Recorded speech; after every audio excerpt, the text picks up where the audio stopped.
Você já olhou para alguém nos olhos e sentiu que algo estava errado? Não conseguia apontar o quê? Não tinha prova nenhuma, só uma sensação. Aquela voz baixa que dizia: "Isso não fecha." Esse vídeo existe por causa dessa sensação. Porque ela não é paranoia, ela é o seu cérebro captando sinais que seus olhos ainda não aprenderam a ver. Microexpressões que duram menos de um piscar de olhos, palavras escolhidas com cuidado demais, um ombro que encolhe no momento errado. Nos próximos minutos, você vai aprender a transformar essa sensação em leitura. Não vai ser achismo, não vai ser intuição, vai ser método. O mesmo usado por interrogadores da CIA, negociadores do FBI e psicólogos forenses. Seja bem-vindo. Parte 1. Antes de aprender a detectar mentiras, você precisa entender uma coisa desconfortável. Todo mundo mente. Não é julgamento moral, é dado científico. A pesquisadora Bella De Paulo, da Universidade de Virgínia, conduziu um estudo pedindo para pessoas registrarem todas as suas interações sociais durante uma semana. O resultado, em média, 2 mentiras por dia, por pessoa, todo dia. A maioria eram mentiras pequenas, como "estou bem", "adorei o presente", "já estou saindo", mas estavam lá. O cérebro humano aprendeu a mentir como um mecanismo de sobrevivência, evitar conflito, proteger a autoestima, manter relações. A mentira, neurologicamente, tem função. Agora vem a parte que muda tudo. Estudos mostram que humanos comuns acertam se alguém está mentindo em apenas 54% das vezes, praticamente cara ou coroa. Policiais treinados, 56%, quase igual. Juízes, 57%. Isso quer dizer que nossa leitura natural de mentiras é essencialmente inútil. Mas por quê? Porque aprendemos os sinais errados. Todo mundo associa mentira a desviar o olhar, coçar o nariz, ficar nervoso. Esses sinais existem, mas são inconclusivos isoladamente. Um mentiroso experiente olha direto nos seus olhos. Uma pessoa honesta pode gaguejar de nervosismo.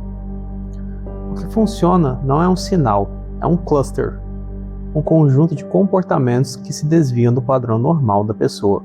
Isso se chama baseline, e é a primeira ferramenta que você precisa aprender. Parte 2. Estabelecendo a baseline. Baseline é o comportamento padrão de uma pessoa quando ela não está sob pressão. Como ela gesticula normalmente, qual é o ritmo natural da fala dela, se ela mantém contato visual ou desvia em conversas comuns, se ela toca o rosto com frequência ou raramente. Você precisa dessa referência antes de qualquer análise. Sem ela, você está comparando com nada. Como construir uma baseline rapidamente? Faça perguntas neutras primeiro. Você mora aqui há quanto tempo? Qual foi o último filme que você assistiu? Observe como a pessoa responde quando não tem razão para mentir. Esse é o padrão dela. Qualquer desvio significativo desse padrão durante as perguntas importantes, esse é o sinal que você vai investigar. Importante: desvio não é prova de mentira, é um sinal de estresse cognitivo. A pessoa pode estar com medo, com vergonha ou simplesmente constrangida. O seu trabalho não é acusar, é investigar o desvio. Parte 3. Microexpressões. Em 1966, 2 pesquisadores chamados Paul Ekman e Wallace Friesen estavam analisando gravações de pacientes psiquiátricos. Numa das fitas, uma paciente dizia ao médico que estava se sentindo melhor, que a depressão havia passado, que estava pronto para ir para casa. Quando desaceleraram a gravação, encontraram algo perturbador. Em meio ao discurso tranquilo, por fração de segundo, menos de 1/10 de segundo, o rosto dela exibia desespero puro. Ela estava mentindo, e o rosto entregou.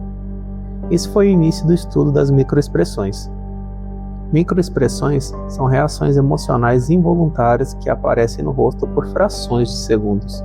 São universais, ocorrem em todas as culturas humanas e são impossíveis de controlar conscientemente.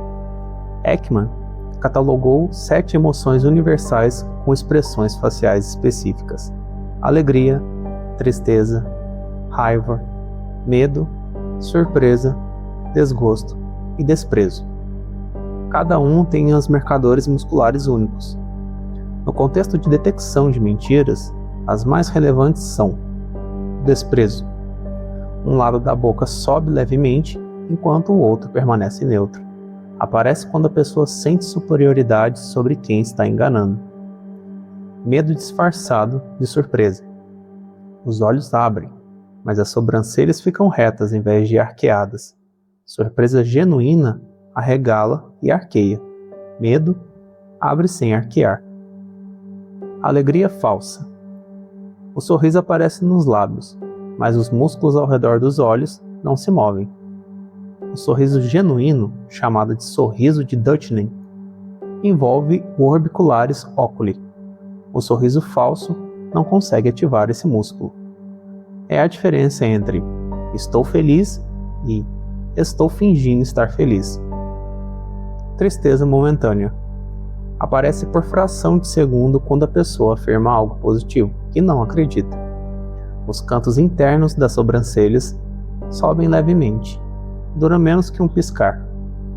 Como treinar isso? Assista entrevistas em velocidade reduzida. Foque na zona entre o nariz e queixo. Ela atrai mais rápido. Procure assimetrias. Emoções genuínas são simétricas. Emoções fabricadas raramente são. Vai parecer difícil no começo, mas depois de algumas horas de treino, você começa a captar em tempo real. Parte 4.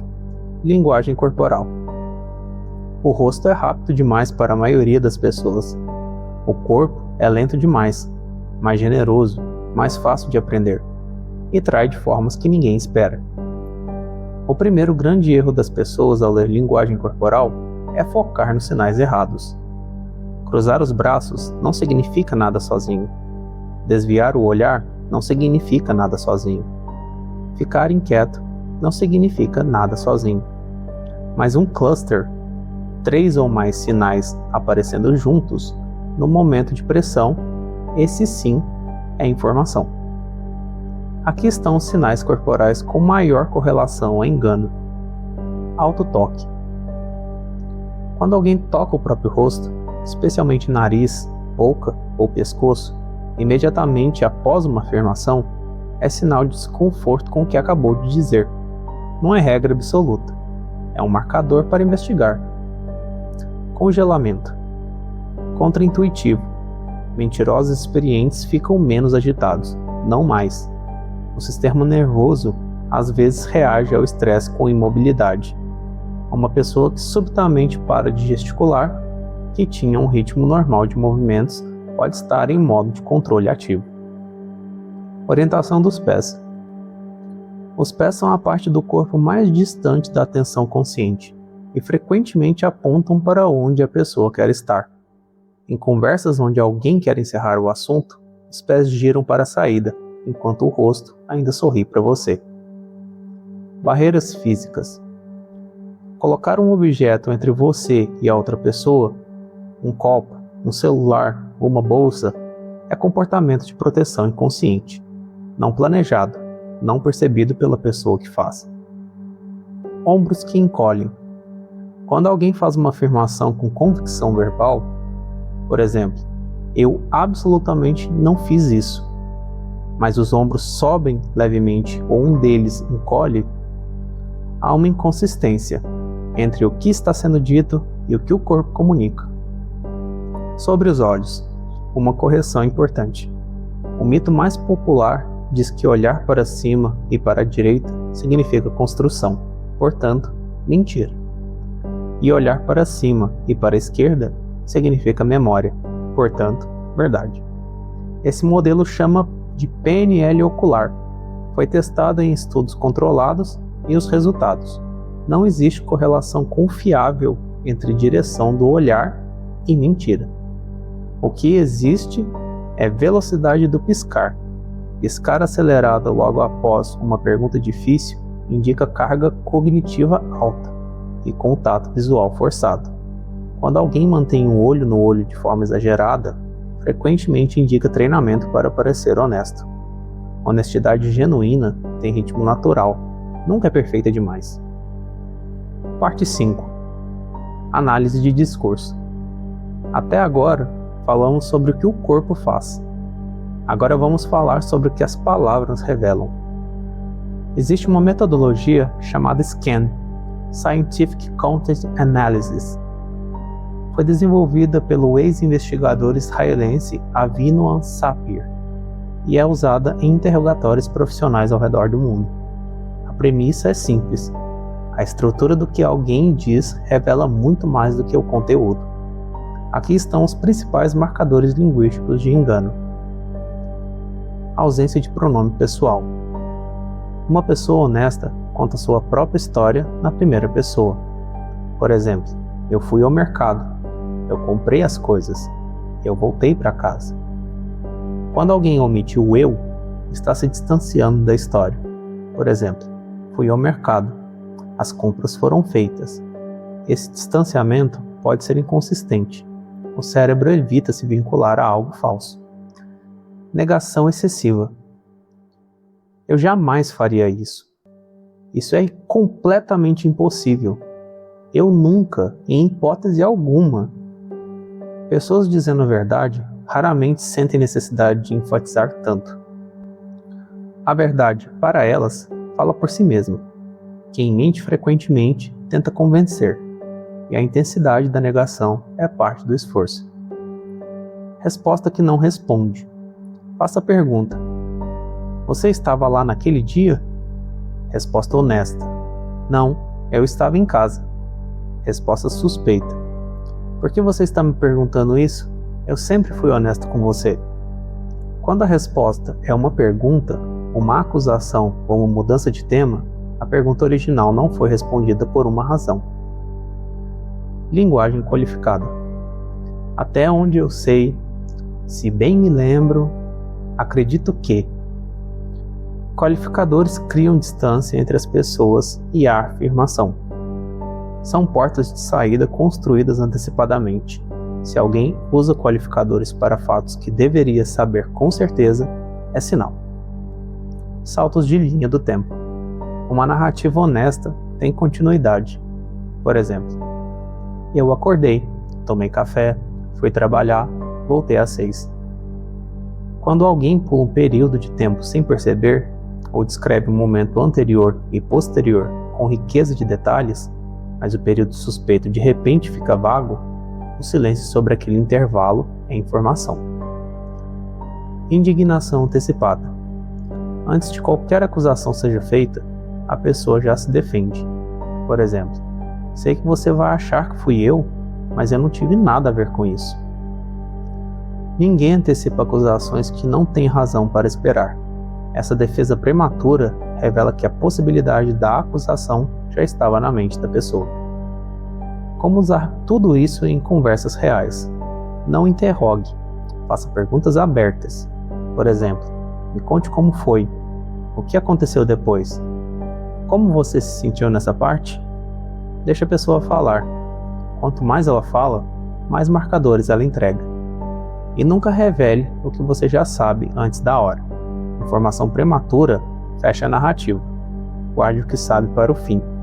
E observe como a história muda quando confrontada. Última parte. Detectar mentiras não é um superpoder. É uma habilidade treinável, mensurável, aplicável. Você não vai acertar 100% das vezes. Ninguém acerta. Nem o FBI. Mas a partir de hoje, você vai começar a ver o que antes passava invisível.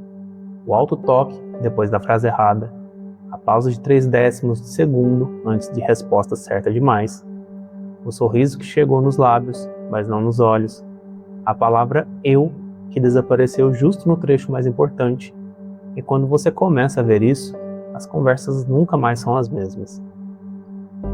Se você quer ir mais fundo, o próximo vídeo é sobre manipulação, como ela é construída, aplicada e como se defender. Tá aí no card aí em cima. Clica lá. Te vejo lá e obrigado por ficar até o final. Não se esqueça de se inscrever e deixa o like no vídeo. Até a próxima!